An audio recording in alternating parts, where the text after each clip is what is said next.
Entretien de connaissances sur la factorisation, série 3.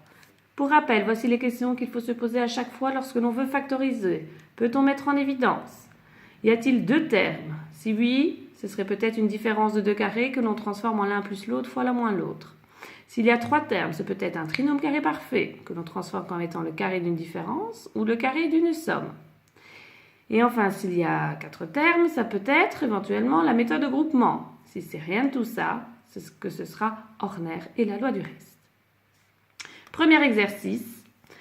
Première question, peut-on mettre en évidence?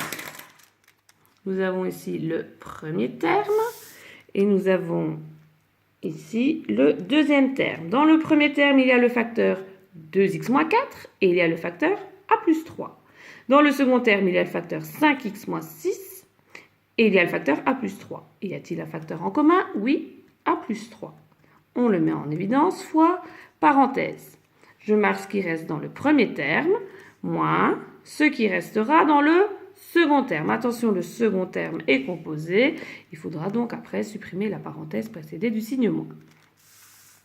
Exercice suivant. Il y a ici deux termes. Deux termes, c'est peut-être une différence de deux carrés. Est-ce qu'il y a deux carrés? A moins 2b au carré, c'est le carré de a moins 2b. Et 5a plus b au carré, c'est le carré de 5a plus b. Je transforme en l'un plus l'autre fois l'un moins l'autre. Le premier, a moins 2b, a moins 2b. Et le deuxième, c'est 5a plus b, 5a plus b. Mais attention, le deuxième est également composé. Comme l'exercice précédent, il faudra après supprimer la parenthèse précédée du signe moins. Pour celui-ci, il y a trois termes. Est-ce que ça peut être un trinôme? Vérifions. J'ai ici le carré de 2x. J'ai le carré de 7y carré.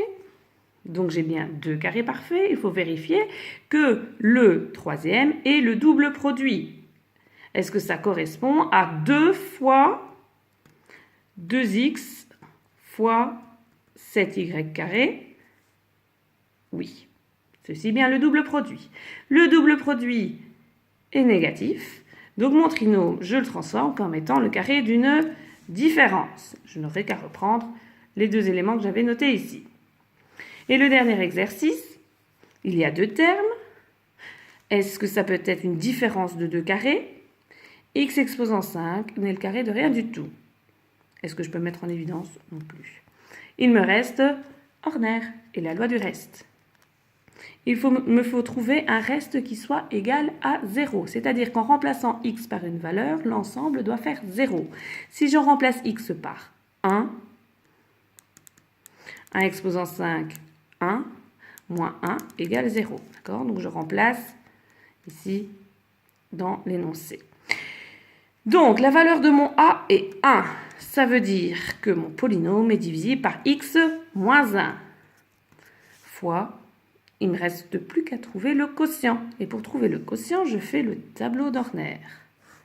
La valeur de A, c'est 1.